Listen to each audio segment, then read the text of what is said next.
Hey YouTube, Ryu here. Gonna go ahead and make another part to this little I talked with a feminist well, I guess a little mini series. Um but yeah, continuing on. During the course of talking with my old friend, she brought something up that actually kind of probably got me to go off a little bit more than she was expecting and more than I would expect. Now, she brought up sexuality and how it's being weaponized against men. She's absolutely 100% against that. She's saying that the sexual revolution was one of the biggest mistakes that society as a whole has made within the last few centuries. And she said that it's for a very simple reason, because the people who honestly, really, truly sparked it were thinking about their instant gratification and not thinking about the future repercussions. And now we're suffering those repercussions, just only at the very beginning of it, though. And that is the breakdown of the family unit. Because as more and more and more unwed couples started having kids, suddenly the value of marriage went way the hell down. Being a single parent became more commonplace, and it placed a lot of power into the government's hands, because these women at that point weren't able to go out and get their jobs and so on and so forth while taking care of kids, so they ended up needing government care. And it put a lot of the voting demographic in the government's pocket, basically put that voting demographic at the whim of the government.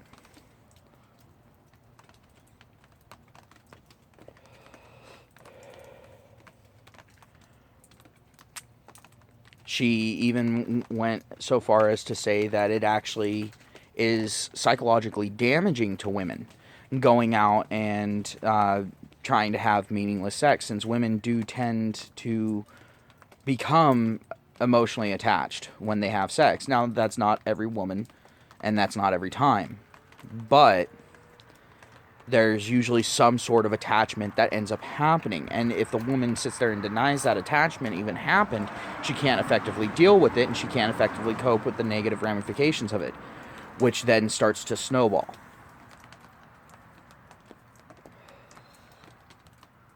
So I definitely get where she's coming from there, and I actually addressed it to her. I'm all like, you really think guys don't get attached when they have sex? I mean, yeah, it's a lot easier for guys to sit there and have meaningless sex, but that's because we're basically trained to be that way. And we've been trained that to be that way for quite a while. It doesn't just come down to nature at this point. Societal norms have also done that. But now, guys are still being trained to do that, but then being told that it's wrong that they have that capability. But also at the same time, guys denying it leads to a lot of problems. It leads to them having issues later on in relationships when they do decide. And then you've also got pornography. And I'm not one of these anti-porn people. I'm very much so for porn. I'm all for it. As long as it's the legal kind. Leave kids out of it. But just about any other kind of porn, I'm for. Whatever floats your boat. But the thing is porn does have a somewhat negative effect. It can give both sides of the aisle a very unrealistic portrayal. But unfortunately, women are hit doubly by this. Because with women, not only are they getting an unrealistic expectation set of physical attributes, as well as sexual ability and so on and so forth, by these porns. But then also at the same time, if you look at regular media, I mean, go ahead and take a look at all of these movies, video games, books that are written for women.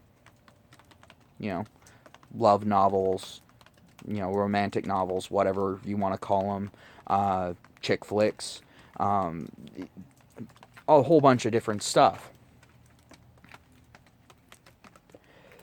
Women are getting battered with false information constantly throughout their life. And it's setting unrealistic expectations for them. They're expecting these, you know, flawed guys to suddenly become perfect. Guys don't change like that. Basically, you get what's described on the tin. It's very rare for a guy to fully change. At least for the better. Usually, when you meet a guy and you're with him, it's all downhill from there. Yeah, you're going to have your peaks and your valleys, but it's going to be kind of like a failing company stock. You know, it's going to up, down, up, down, up, down, but it's going to be more down than it's going to be up. And eventually you're going to flatline. But another reason for that is because of that unrealistic expectation. Because the guy goes ahead and tries for a while, and then the bitching increases. The guy stops trying, the bitching stops for a little bit, and then it slowly rises back up again. Usually at about the time that the guy starts trying again. And when these cycles end up synchronizing, it becomes an issue. Because you can sit there and say, I want this, this, this, this, that, and this from you. But if you're constantly bitching at the guy about other minor things when he starts doing those things, and you start increasing how much you're bitching at him, subconsciously the guy's going to learn, hey, when I go ahead and I put in X amount of effort, the bitch factor ends up increasing by exponent. By X exponent, I mean. So, what ends up happening? The guy disconnects. Because it's a losing battle. The more he tries, the more he fails. So, ladies, go ahead and do yourself a favor. Do a little experiment. The guy that you're with, stop bitching at him about the minor shit. I mean, if it's something that's consistently happening, talk to him. Say, hey, look, this is an issue. It's not a big issue. Just try to work on it, please. Don't constantly nag. Because that's going to be a major area of contention. And I'll cover that later on in the video. But don't constantly nag the guy. And guys, you need to listen to the woman that you're with. Now, I'm talking to heterosexual couples here. I don't have any experience in homosexual relations, so I can't really give much advice there. So if you're in that camp, sorry. I mean, this might work in that. I don't know that dynamic all that well. So let's go ahead and get that right there.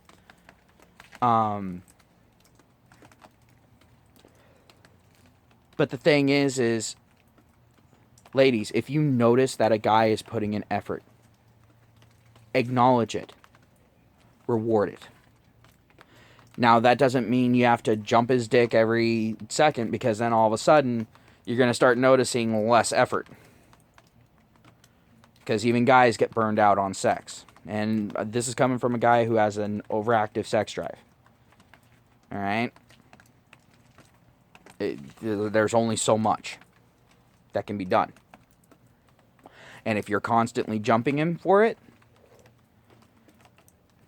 and he stops being able to perform or keep up, then all of a sudden now he's going to start feeling like shit about himself, and you know how guys are.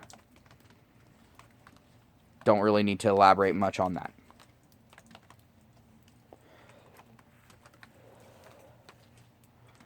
But also at the same time, make sure that you acknowledge it. Actually say thank you for certain things. And actually say thank you. Don't sit there and go, "Oh, thanks." And do one of those little type of thank yous, the off the shoulder, whatever. It's not that big of a deal, but thanks anyway. Don't do that. Honestly, be thankful. Do things to make him see that you care. Because the thing is guys do need that. And not many guys will go ahead and admit that. In fact, a lot of guys don't even realize it until they have it.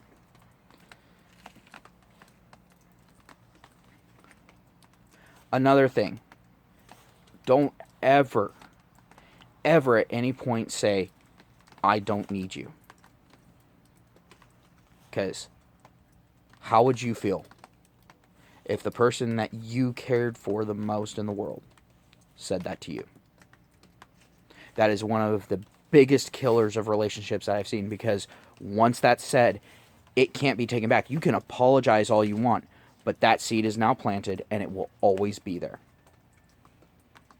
And it will blossom at some point, and it will blossom in the most spectacular, fucked up fashion that you can possibly imagine. Whether it be over jealousy of the guy. Now, a little bit of jealousy actually is a good thing. And ladies, if your guy's a little bit on the jealous side, it's not necessarily that he doesn't trust you. It's that he doesn't trust other guys.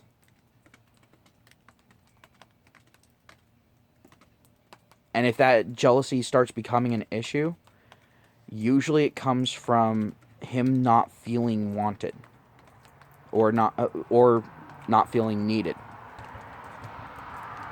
So try to get that understanding there. Like me, when I'm with someone, if that person gets a little bit jealous, I actually take it more as a compliment, because at that point it's all like, now unless they're sitting there and constantly accusing me of cheating, at which point now that's a trust issue. A lot of guys have that. That is not a woman specific thing. In fact, it's more common for guys to have trust issues with women. But also look at what we observe around us. I mean, look at these chick flicks that you end up trying, you're so damn hard to get us to go to. Trying to get us in on that as a little training expedition. We know what's going on. Don't kid yourself. But the thing is actually take a look at what's going on there. It's this woman, typically, that's got 2 or more guys that are vying for her attention. She ends up getting her wild side out with the asshole, super successful guy, that sort of thing. She gets her little wiles done there. And then ends up going to the quote-unquote winner. Sorry, but sloppy seconds isn't for a winner. And at that point, if you're friends with a guy that's insanely physically attractive, is known to bounce around from woman to woman, so on and so forth, or if you've got like just a fuck ton of male friends, that's viewed as a fucking harem. Alright? Remember, harems are not just a male thing. Women can have harems too. In fact, it's much more common for women to do that. It's also known as the friend zone. It's the guys that they keep in backup just in case of a rainy day. Stop kidding yourselves. Guys have caught on to this. And that's where some of those issues come from. But those issues won't be an issue if you make the guy feel wanted. And at least feel like a human being.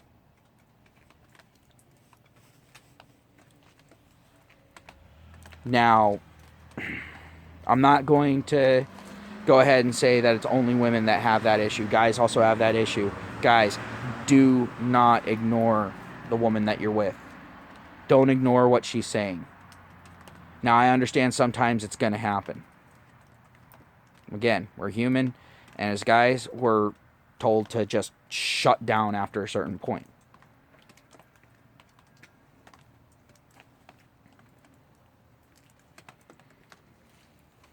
But ladies, just remember, guys do take quite a bit to heart. Now, when it's from other guys, we can let it roll off. But when it's from our significant other, that holds a lot of weight. That is one of the few times where words actually really do have power. And the power does build up. So if you're constantly feeding negativity into it, all you're going to get out of it after a while is negativity. I've seen a lot of couples break up where the guy finally was just like, you know what, fuck you. And just went the fuck off and never stopped. And got to the point where he was doing, you know, the whole cut off your nose to spite your face thing. You know, doing the most stupid, heinous shit just to piss off his wife. At that point, the guy is subconsciously wanting you to leave. If you notice your guy doing that, you need to take a look at what you're doing. And you need to be honest with yourself. Because sometimes it's just the guy's done. But usually there's a triggering factor there. And you need to identify it. And at that point, it is up to you to identify it. Remember, you're wanting to tame the guy. That means the taming method is up to you. And the results of the taming method are on you.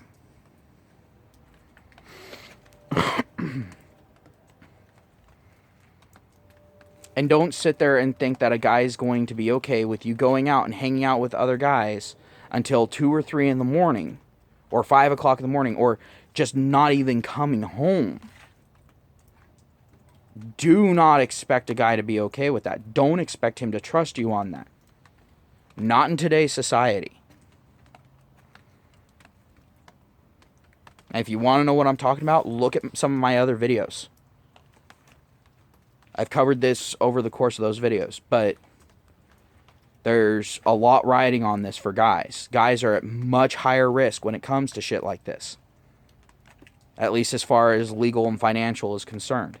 But also social.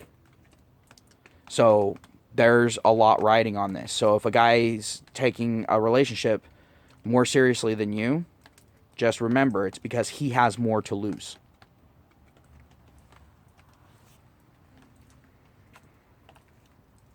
And it doesn't matter what your relative economic levels are. It doesn't matter. It doesn't matter what your relative social levels are. Again, doesn't matter.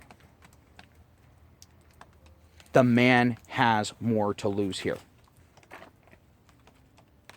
Because he can lose his freedom from you fucking around. He can lose his livelihood from you fucking around. He can lose his friends and possibly even his family from you fucking around. So yeah, he has a lot to lose. And a study came out recently that showed that women are much faster at moving on from a relationship than men. Well, if women tend to be more attached in a relationship, how is that the case?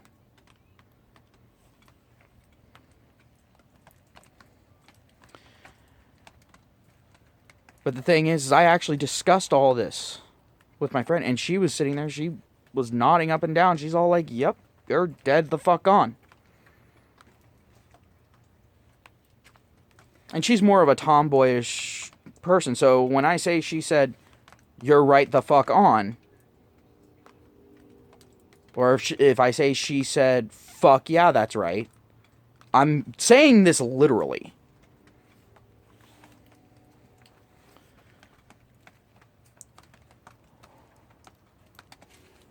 But the fact of the matter is at this point, the two of us kind of did a little bit of a overview of societal standards when it comes to men and women. And we talked about politics. We talked about social aspects, economic aspects, job employment prospects. We talked about a lot of shit. We were hanging out for long enough to where if either one of us was in a relationship, our significant other probably would have been asking some questions. Because let's just say this, it doesn't take 6 hours to go out and get a coffee. Take that as a hint, ladies. But me and her even went ahead and discussed, girls' night out. As soon as I brought that up, I have not seen her get that mad. Like even in high school, even when she found out she was being cheated on, she did not get that mad. I mean, she went the fuck off, and she started talking about the emotional ramifications for the guy from girls' night out. And the sheer amount of trust that it takes on the guy's part, the sheer amount of trust that the guy is showing by saying, yeah, sure, that's fine. She also brought up the fact that women tend to have more of a problem with guys' night out. Even though guys tend to, go over to one of the other guys' houses, and they sit there, play video games, drink beer, watch movies, maybe even watch porn, what the fuck ever. But they tend to be in that enclosed space. They don't tend to go out to strip clubs all that often. Believe it or not, guys, typically the strip club thing isn't a group activity. Usually the guy goes there for a reason. Whereas with girls, like, perfect example, I told her that my ex actually tried to say, and she was saying this seriously, she still tries to stand by it. She said that for a woman, a strip club is not a sexual thing. She looked straight at me and said, why in the fuck did you get her pregnant? She just straight out called me out on it. I love her for it. I looked at her, I'm all like, look, that discussion did not happen until after she was already fucking pregnant. In fact, she was 7 months pregnant when that discussion went down. Then she looked at me and she said, why didn't you push her down a flight of stairs? And that's when I realized how seriously bad that was. Because she doesn't joke around about shit like that. Not often. She doesn't just flippantly say shit like that often. Even around me. And she feels exceedingly comfortable around me because we've been friends for so long. But she sat there, she's all like, and I'm only half kidding there. And I explained to her that I'm glad I didn't because I love my daughter. My daughter's my world at this point. So, whatever.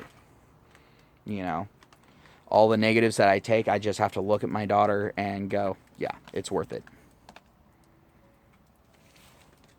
That's the price I'm paying. It's a very steep price. But like I said, it's worth it. At least for me. Not everyone's that lucky. I get to actively be part of my daughter's life. And that's an amazing thing. My daughter is actually a strong, independent girl. She thinks for herself. She comes up with her own conclusions. I don't have to hold her hand the entire way. Do I have to issue words of correction from time to time? Of course. And that's my job as her father. But it's also my job as her father to let her make her mistakes. And to let her learn from them.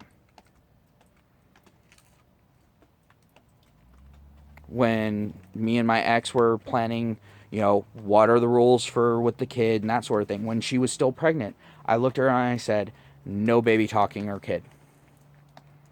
We talk to her the same way that we talk to anyone else. Obviously censoring the cursing. But other than that, same language, same context, everything, being completely honest. I hold true to that. She doesn't. But the thing is, my daughter loves being around me more than anyone else. Because I treat her more as an equal than anyone else even dreams to. My daughter's already very advanced for her age. They called me and her mother in to the office.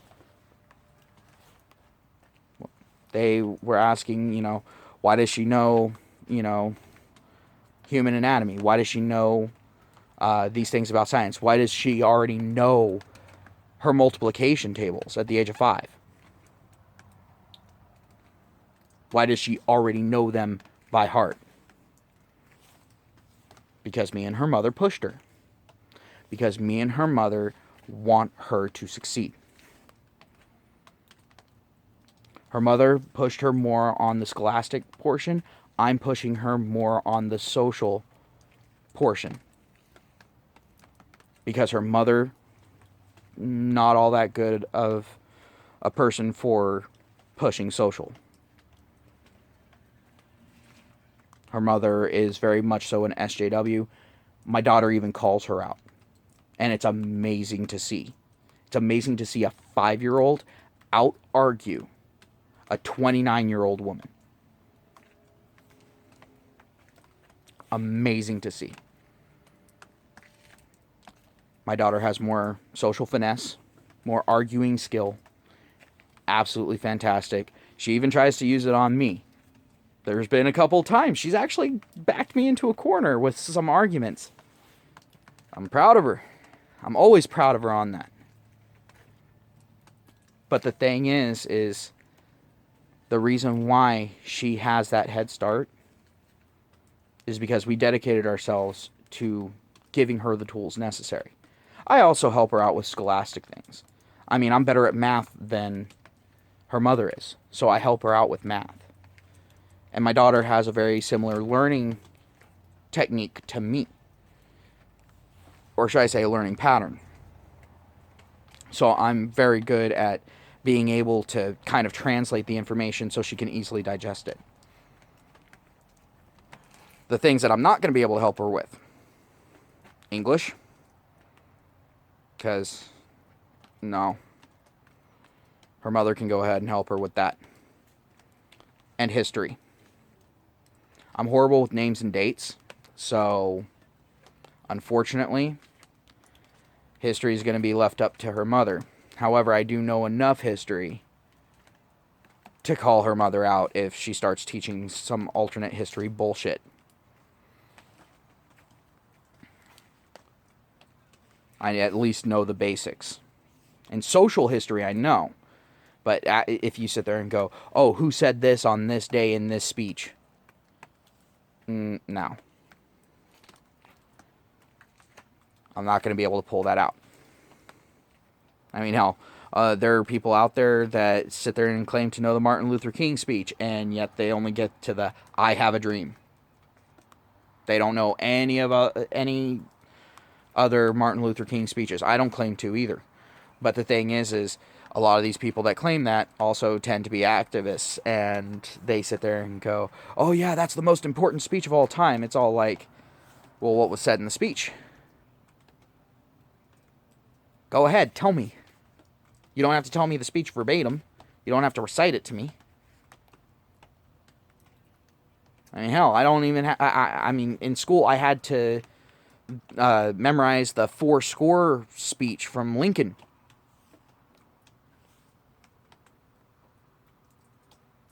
But I don't know it now. But I still understand that. I still remember the gist of it. But anywho, I went off on a little bit of a tangent there. But the thing is, guys, if you really want to have a kid, I highly recommend a surrogate. I know it's expensive, but the thing is child support equally as expensive, if not more so. You will spend more money on child support alone. And the thing is you're not guaranteed that money's going towards your kid. There's a lot of women out there that spend their child support on themselves, and they spare bare minimum on their child. Keep that in mind.